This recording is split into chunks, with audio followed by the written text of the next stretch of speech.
Bom dia, boa tarde, boa noite ou boa madrugada. Sejam todos muito bem-vindos e bem-vindas ao nosso canal de videoaulas de língua portuguesa para concurso público, para o Enem, para vestibular ou para você que está também na escola, está querendo dar um up aí nos seus estudos na escola. Meu nome é Douglas Cabeça. A gente está fazendo uma série de videoaulas de língua portuguesa de gramática, interpretação de texto, redação, dicas de vestibular. Tem muita novidade aí. Esse vídeo aqui está dentro do grupo das videoaulas de interpretação de texto. Um bloco aí de várias aulas de interpretação de texto que a gente vai produzir. E hoje nós vamos falar sobre um tema muito interessante dentro da língua portuguesa, dentro da interpretação de textos, dentro da estilística da língua também, dentro da semântica. Nossa, é um campo muito vasto mesmo e que as provas costumam cobrar, que é a diferença entre texto conotativo e texto denotativo. O que é denotação e o que é conotação, né?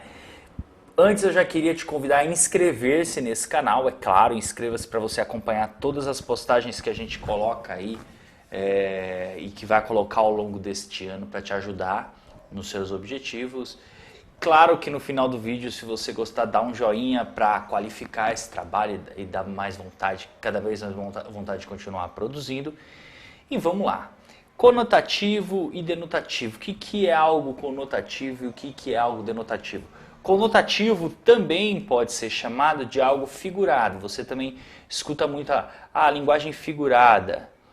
E denotativo você também escuta como sinônimo de algo literal. Ah, isso daqui é sentido literal. Ou, vou te matar, literalmente. Sai correndo, o cara realmente vai querer fazer isso. Então, tem esses dois sinônimos. Mas para a gente entender o que é conotação e denotação, existem alguns elementos que a gente precisa acumular antes para isso. Um deles é a diferença entre significado e significante, que vem lá do signo linguístico, que a gente não vai estudar ele aqui a fundo, mas quem estuda linguística na faculdade acaba estudando ele com um pouquinho mais de profundidade. Mas vamos entender o que é um significante e o que é um significado. Toda palavra, assim como tudo que está presente na comunicação, uma imagem, um símbolo, um gesto, ele carrega dentro de si um significado e um significante. Ele tem as duas coisas. O que é o significante? O significante é a parte física, a parte que se materializa desta palavra ou desse símbolo. Né? É aquilo que você pode ver. Por exemplo, você está me ouvindo, eu estou falando palavras, o som que chega até seu ouvido, ele é o significante. Então, quando eu falo bola, o som bola, ele é o significante. Se eu escrevo, o que você enxerga ali, o B, o O, o L, o A, aquelas letras juntas, é o significante. Então é a parte física, é a parte que se materializa da palavra ou do símbolo. O significado, ele é a parte inteligível, é a parte do conteúdo que esse significante carrega. Então, quando eu falo bola, vem um som no seu ouvido que em você desperta uma imagem que é uma bola que você conhece, uma bola que você gosta. Na cabeça de cada um pode ter vindo uma bola diferente. E esses dois juntos é que formam aí o signo linguístico, né? A bola mesmo, propriamente dito. Para você entender esse lance do significado, se eu falasse bola para uma pessoa que não fala a língua portuguesa, um chinês, e eu falasse para ele bola, talvez ele escutou o mesmo som que você, bola. Ele escutou o mesmo som, então o significante para ele e para você foi o mesmo. Só que o significado não, para você teve um significado, a parte inteligível fez parte do seu repertório. Para ele não, né? Para ele não teve um significado. Então o plano do conteúdo, todo signo então carrega uma parte física, concreta, material, que é o significante, e uma parte mais abstrata, mais conteudista, que é o significado que ele transporta. Ok. Até aqui estamos tranquilos. Então, todos são assim. Porém, quando a gente fala do plano dos significados, um mesmo significante pode carregar vários significados. Isso é o que a gente chama de polissemia. Poli, muitos, significa muitos, semia, sentidos. Então, polissemia é muitos sentidos. Um mesmo signo tem um mesmo significante, pode ter diversos significados. Olha, por exemplo, a palavra linha. Linha. Se eu falo para você linha, vem na sua cabeça alguma coisa. Ou pode ser linha de costura, ou pode ser linha de trem, ou pode ser linha de conduta, né? Quando sua mãe fala anda na linha, então a linha de conduta. Pode ser várias linhas, linha de pensamento. O mesmo som, linha, pode carregar nela mesmo um monte de outros significados. O nome disso é polissemia. E quando que a gente neutraliza uma polissemia? A gente neutraliza essa polissemia através do contexto. Então, toda vez que nós vamos fazer uma análise de uma palavra, de uma frase, a gente tem que levar em consideração o contexto. Por quê? Para eliminar a polissemia dessa palavra, para que não haja dúvidas sobre qual é o significado daquele significante. Tá? Então a polissemia ela se neutraliza pelo contexto. Lembra da mesma palavra linha que a gente falou? Se é a sua mãe falando assim, ó moleque, anda na linha senão eu quebro sua cabeça. Pô, é linha de conduta, é comportamento. Linha que nesse sentido está querendo dizer um comportamento adequado com o que sua mãe espera de você. Agora, se eu estou falando o trem saiu da linha, você já sabe que a linha que ele está falando é a linha de trem. Ou a costureira se cortou enrolando a linha. Nossa, ficou louco isso aqui, sei lá. A linha não combinou com o tecido. Então, ela está falando de linha de costura. Então, o contexto é que diz para nós qual é o significado de cada significante. É claro que aqui nós estamos dando um exemplo simples, mas num texto mais complexo, umas palavras mais complexas da língua podem apresentar uns significados que muitas vezes não está muito claro para a gente, o que gera lá ambiguidade e tudo mais. Né? Então, o que é um contexto? Né? O contexto é a unidade linguística maior, né? É algo que tem muito mais elementos em volta, aonde a palavra mesmo se insere num contexto bem menor, né? Numa parte bem menor. O contexto é todo o conjunto de elementos que está ao redor daquilo que nós estamos analisando. O que você leva em consideração no contexto? Aspectos culturais, né? De que cultura que nós estamos falando. Por exemplo, a palavra perdedor, que em inglês é o loser. Para nós aqui, sei lá, o cara é um perdedor. Tá, é pesado, é difícil? É.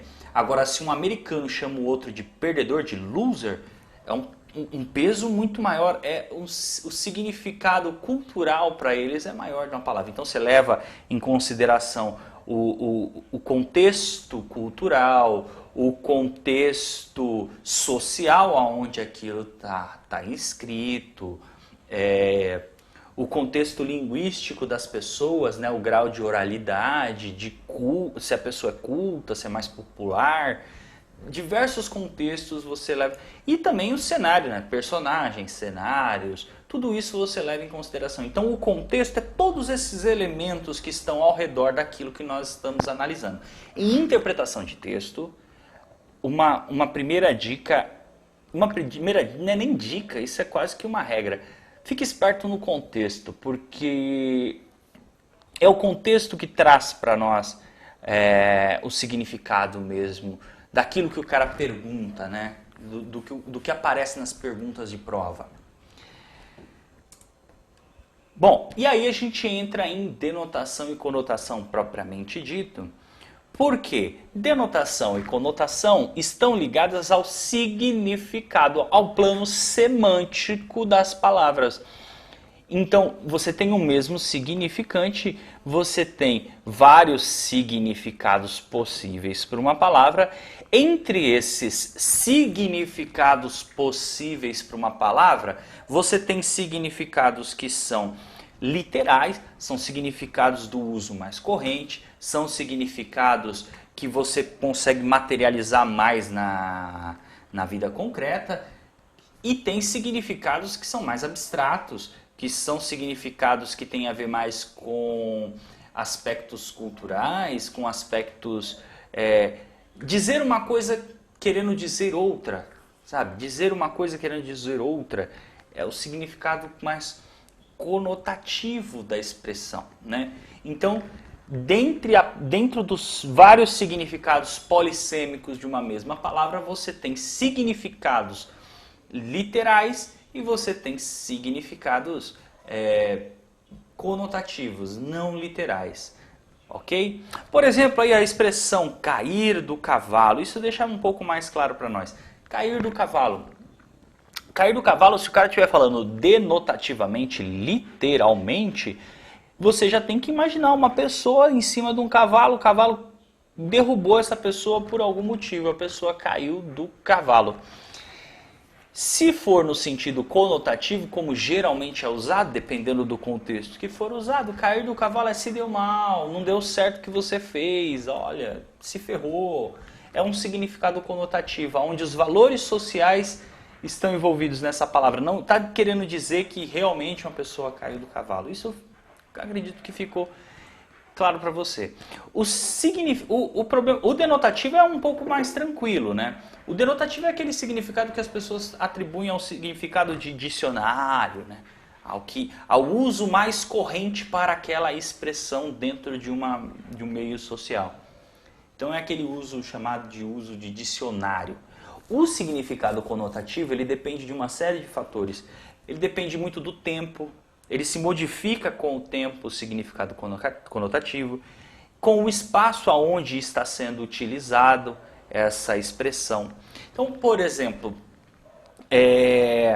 palavras que têm o mesmo significado, mas que carregam valor diferente. Por exemplo, lá, mestre, professor e instrutor. São três significantes diferentes, mas que têm praticamente o mesmo significado, né? O meu mestre, meu professor, o meu instrutor. Cara, são palavras que têm praticamente o mesmo significado.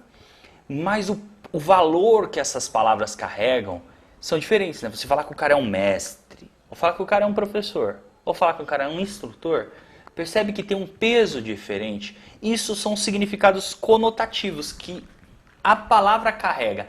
A gente está usando aqui, claro, mestre, professor, instrutor no seu sentido denotativo, né, no seu sentido literal, que também carregam aspectos conotativos, que são os valores sociais que estão envolvidos nessa palavra. Percebeu a complexidade da análise? Isso é uma análise. A palavra também se modifica com o tempo. Eu já usei o exemplo do professor, né? Se você usa a palavra professor há 30, 40 anos atrás, era bem visto, professor. O cara é um professor. Hoje, professor, nossa, tadinho, professor, sofre na sala de aula, só se lasca na vida. Então, os valores sociais conotativos, o valor denotativo manteve o mesmo, mas o valor conotativo, né, os valores que essa palavra carrega com relação ao peso social são diferentes.